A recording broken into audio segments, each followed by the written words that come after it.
వార్త చూడొచ్చు మనం. దానం నాగేందర్, కడియం శ్రీహరి ఈ ఇద్దరు కూడా రాజీనామాకు సిద్ధం కమ్మని రేవంత్ రెడ్డి చెప్పిండట.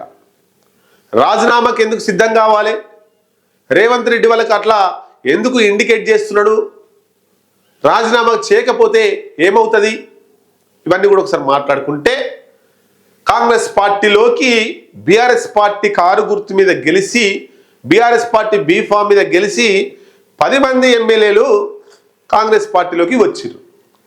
ఈ 10 మందిలో కడియం శ్రీహరి, దానం నాగేందరే ఇద్దరు చట్టపరంగా దొరికిపోతున్నారు పార్టీ మారినట్టుగా.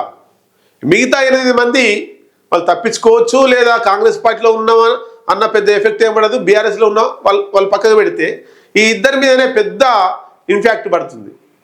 ఇంపాక్ట్ పెద్దగా ఈ ఇద్దరి మీద ఎందుకు పడుతుంది అన్నప్పుడు, ఖైరతాబాద్లో ఎమ్మెల్యేగా కారు గుర్తు మీద గెలిచినటువంటి దానం నాగేందర్ అక్కడ కారు గుర్తు బీఫామ్ అని చెప్పేసి అఫిడవిట్ ఇచ్చి ఎన్నికల కమిషన్కి, ఇక్కడ సికింద్రాబాద్లో ఎంపీగా అఫిడవిట్ చేయి గుర్తు మీద ఎంపీగా పోటీ చేసిండు. సో ఎలక్షన్ కమిషన్కి అక్కడ రెడీ హ్యాండెడ్గా దొరికినట్టే.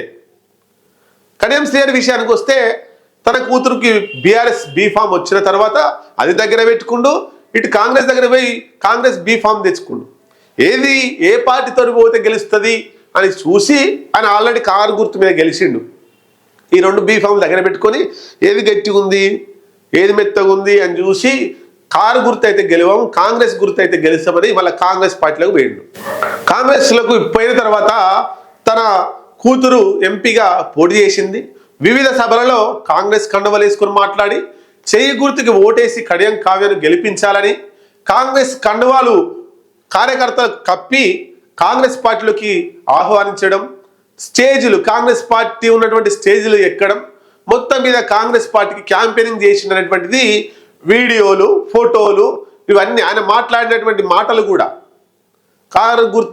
కాంగ్రెస్ గుర్తుకు ఓటేయమని చెప్పినటువంటి ఆయన మాటలు కూడా ఎవిడెన్స్గా ఉన్నాయి. సో వీళ్ళిద్దరి మీద వెయిట్ పడే అవకాశం ఉంది.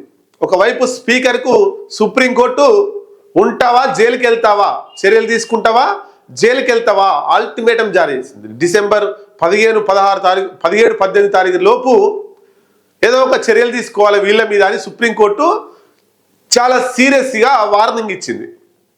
అవసరమైతే జైలుకే పంపిస్తాం, కొత్త సంవత్సరాల వేడుకలు నువ్వు చేసుకుంటే తెలంగాణ అసెంబ్లీ స్పీకర్గా తెలంగాణలో చేసుకుంటావా లేదా జైల్లో ఖైదీగా చేసుకుంటావా అని serious warning BR Gavai CJI chief justice of India ఆయన వార్నింగ్ ఇచ్చిండు.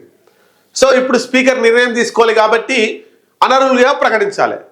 వీళ్ళిద్దరు అనర్హులే, ఇక ఎమ్మెల్యే అనర్హులు అని ప్రకటిస్తే కాంగ్రెస్ పార్టీ ఇజ్జత్ మొత్తం పోతుంది. కాబట్టి అనర్హులుగా ప్రకటించక ముందుకే వీళ్ళిద్దరిని రాజీనామా చేపిస్తాడు. రాజీనామా చేపించి ఎప్పుడు స్థానిక సంస్థల ఎన్నికలు అయిపోగానే, స్థానిక సంస్థల ఎన్నికల రిజల్ట్ ఎంబడే వస్తుంది, అదే రోజు వస్తుంది. ఏది సర్పంచ్ ఎన్నికలకు సంబంధించి ఎంపీటీసీ కొంత, జడ్పీటీసీ కొంత లేట్ అవుతుండొచ్చు. ఈ సర్పంచులు గెలవగానే రాజీనామా చేపించి అక్కడ ఉప ఎన్నికలు వస్తాయి.